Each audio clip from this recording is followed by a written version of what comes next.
आप हनुमान जी के सच्चे भक्त हो तो हमारे चैनल को सब्सक्राइब करो और वीडियो को एक लाइक जरूर करें। आपको ये जानकर आश्चर्य होगा कि एक बार राम जी ने हनुमान जी पर कई बाण चलाए। और जानिए और भी आश्चर्यचकित करने वाली बात। ऋषि विश्वामित्र ने भगवान राम को ययाति को मारने का आदेश दिया। स्थिति की गंभीरता को भांपते हुए ययाति ने भगवान हनुमान से मदद की गुहार लगाई। हनुमान द्वारा ययाति को वचन दिया गया था कि वो ययाति को किसी भी तरह के खतरे से बचाएंगे।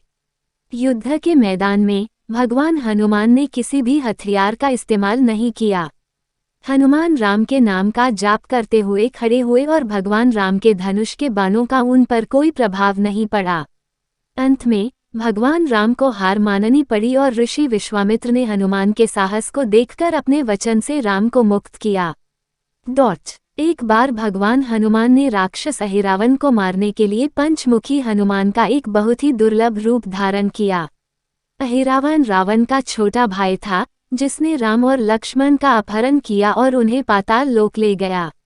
अहिरावण को मारने का एकमात्र तरीका 5 अलग अलग दिशाओं में 5 दीपक बुझाना था, जो भगवान हनुमान ने पंचमुखी रूप से किया था। खुद से अलग हनुमान के अन्य 5 चेहरे नरसिंह, गरुड़, वराह और हयग्रीव के हैं। यदि भगवान राम ने हनुमान को राम जी की अंगूठी लाने ना भेजा होता तो भगवान राम और अधिक जीवित होते। भगवान राम ने फर्श में एक दरार के माध्यम से अपनी अंगूठी को गिराकर हनुमान का ध्यान आकर्षित किया और हनुमान को उसके लिए वापस लाने के लिए कहा। भगवान हनुमान तुरंत नागों की भूमि पर पहुंचे और अपने राजा से राम की अंगूठी मांगी और राजा ने हनुमान को एक अंगूठी दिखाई जिसमें सभी अंगूठी राम की थीं।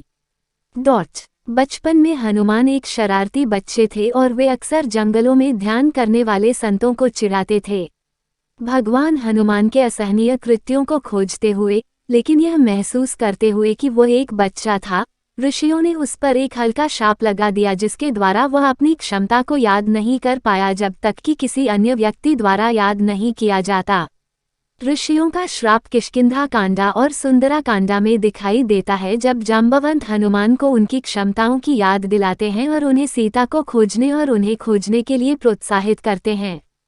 हनुमान को भीम का भाई होने के लिए भी कहा जाता है क्योंकि उनके पिता वायु थे।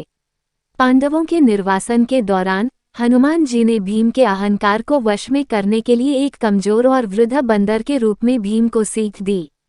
हनुमान ने भीम के मार्ग को रोककर अपनी पूंछ रख दी। अपनी पहचान से अनजान भीम उसे रास्ते से हटने के लिए कहता है लेकिन भगवान हनुमान ने उसे मना कर दिया। भीम अपनी बड़ी ताकत के बावजूद खुद से पूंछ नहीं हिला पा रहे थे। एक बार भगवान हनुमान ने ऋषि वाल्मीकि की कुटिया में सीता माता के दर्शन किए और सीता द्वारा पकाया गया कुछ खाने की इच्छा व्यक्त की। सीता माता ने कई व्यंजन पकाने शुरू कर दिए और हनुमान की सेवा शुरू कर दी। लेकिन हनुमान की भूख अस्वाभाविक थी और घर के पूरे राशन समाप्त हो रहे थे और अंत में सीता माता को भगवान राम की प्रार्थना करनी पड़ी। तब भगवान राम ने सुझाव दिया सीता माता को कि हनुमान को तुलसी का पत्ता खिलाएं और फिर उनकी भूख को पूरा करें। एक बार जब भगवान हनुमान ने पंचमुखी हनुमान को राक्षस अहिरावण का वध करने के लिए एक बहुत ही दुर्लभ रूप धारण किया। उनके बचपन में हनुमान एक शरारती बच्चे की तरह थे और वे अक्सर जंगल में ध्यान करने वाले संतों को चिढ़ाते थे। भगवान ने हनुमान को आशीर्वाद देते हुए कहा, अग्नि कभी भी आपको नहीं जला पाएगी।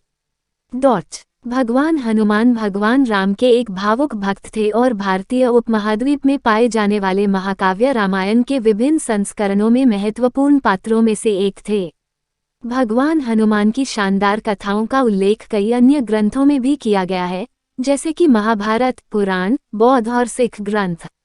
कई अन्य ग्रंथों के अनुसार भगवान हनुमान को शिव के अवतार के रूप में भी प्रस्तुत किया गया है। हनुमान अंजना और केसरी के पुत्र हैं। उन्हें वायुदेव वायु के पुत्र के रूप में भी लिया जाता है, जिन्होंने कई कहानियों के अनुसार उनके जन्म में भूमिका निभाई। हनुमान जयंती को हनुमान जन्म उत्सव के रूप में भी जाना जाता है। हनुमान जयंती एक हिंदू धार्मिक त्योहार है जो भगवान श्री हनुमान के जन्म का जश्न मनाता है, जो भारत और नेपाल में बहुत ही श्रद्धावान है। हनुमान चालीसा का शाब्दिक अर्थ है भगवान हनुमान पर 40 चौपाई अध्याय। ये भगवान हनुमान को संबोधित एक हिंदू भक्ति भजन है।